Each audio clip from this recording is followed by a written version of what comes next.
Alright, welcome back. I am going to be reviewing two knives in this video. They're both Smith & Wessons, they're both HRT series, and they are both boot knives. One is the Smith & Wesson HRT Tanto tip, and the other one is the HRT dagger. Alright, the first thing here is they are both 440C stainless, and they both have rubber grip handles. The Tanto tip has this positive checkering, and the dagger has more of a traditional handle. Alright, the Tanto tip is a pretty good blade. It's got a Teflon coating on it. This one's taken some abuse camping and good stuff like that. I have not been able to chip this knife, and it's been pretty beat up, but I did get it with that chip, and somebody took a Sharpie and fixed it.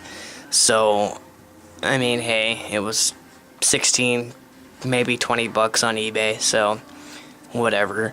The handle is very nice. It fits in your hand pretty good. I wish I had a little bit of swell to it, but it would make it kind of look handle big and sort of funny. It's got a good pointed pommel on it, so you can use that as an impact weapon or to break a window or something like that. The blade has a good cutting ability due to the fact that it is a tanto, and there is, from the handle edge of the blade to the tip, it kind of concaves inward, so it's like a reverse belly. I don't know if anybody's familiar with the Japanese swords, but most tantos, the cutting is done on the first couple inches of the blade, so from there to the tip is the most dangerous part.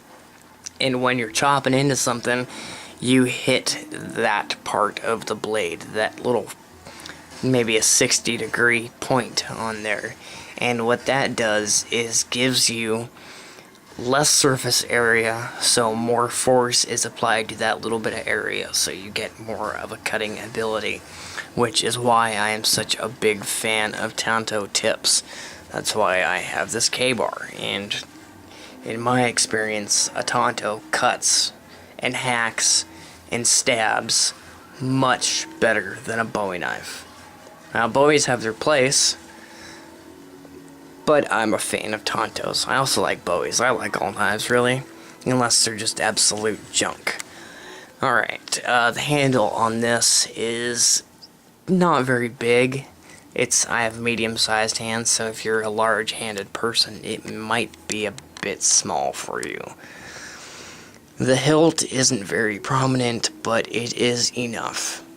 They did a good job designing this knife. Now, I have cut a little indent or an indexing mark on this handle, so I will know which way the blade is facing. I think that's very important for a single-edged knife. Just so in the heat of the moment, whether you're getting attacked by a wild animal or a wild human, you know which way the blade is facing. Even if you get it wrong and you are putting the blade towards you, you can still adjust and make it work for you. But if you don't know which way the blade's facing and you get it wrong, that couple seconds could cost you your life. And that's not something I want to do or have to deal with just because I don't know which way my blade is facing. Alright. I said 440C stainless. I think I mentioned the cost on this one. 16, 20 bucks.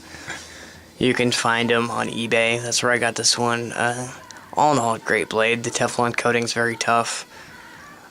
This one's seen some abuse, as you can see there. All in all, great value. This is also 440 stainless. I think this one was 20, maybe 25. Oh.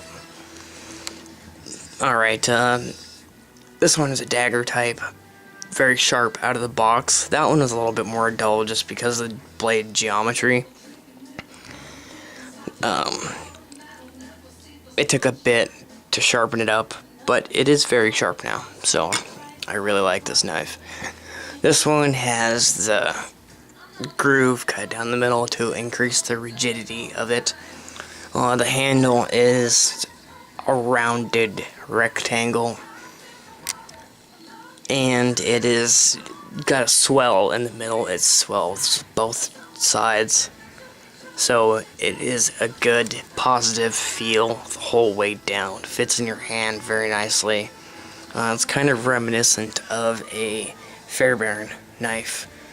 As you can see, this one is a rounded swell, but it is contact all the way around. Also, as you can see on this knife, the tip is just super thin, and that's the Fairbairn. This is a purpose-built knife from World War II to kill. Go through thick wool clothing and go deep. So that's why the tip is so thin, and that's why the blade is so thin. Captain Fairbairn says that you can kill somebody and leave barely a mark on them with that knife. Now, this knife has a much thicker tip. I've used this for carving out little pieces of wood, just messing around camping, and I have yet to bend or break it. I wouldn't be heartbroken if I did, because it was only a $20, maybe $25 knife. All in all, very nice. Good prominent hilt. However, it is not fully metal. As you can see, this is bending a little bit. I think there's just a little metal T in there and then the rubber is formed around it. It's pretty good when wet, although there's only those little lines in there, so it's not all that great at gripping. This checkered handle on the boot knife is damn good when it's raining. I've used it before in the rain, and it does not slip. So, sheath. Almost forgot to mention the sheaths.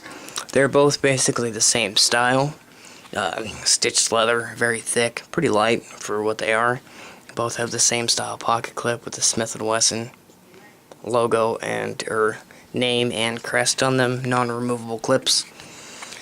The stitches are way out of the way of the blade, so you don't have to worry about that. You can see there's maybe a 1/4 inch protecting the stitches. One thing about the tanto tip is you can see there that this is designed, the sheath is made for a Bowie knife. So the tanto tip does poke the bottom a little bit. It hasn't come through yet. I'm saying yet because I'm assuming it will. That's the only drawback that I can find. You can stick the knife in there and just pull it out. The sheath grips very well.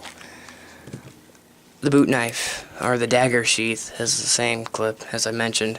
Same stitching. Somebody got a little crazy right there, but you don't have to worry about slicing through the stitches. This sheath doesn't hold onto the dagger as well as this one, so the retention strap is necessary. But they both have this little metal, little steel bit in the sheath, as you can see right there, that you can bend around to fit around the handle so it doesn't stick out and get caught on things, and when you push on it, it actually undoes the button instead of just bending leather. Alright, I'm running out of time here, so I'll wrap this up. Both high quality knives, about $20 depending on where you buy it from. Great buys, 440C, rubber handles, leather sheaths, good stuff. Smith & Wesson has always done a damn good job of making their knives. Alright, thanks for watching. I'll be making more videos, probably tonight. Thanks.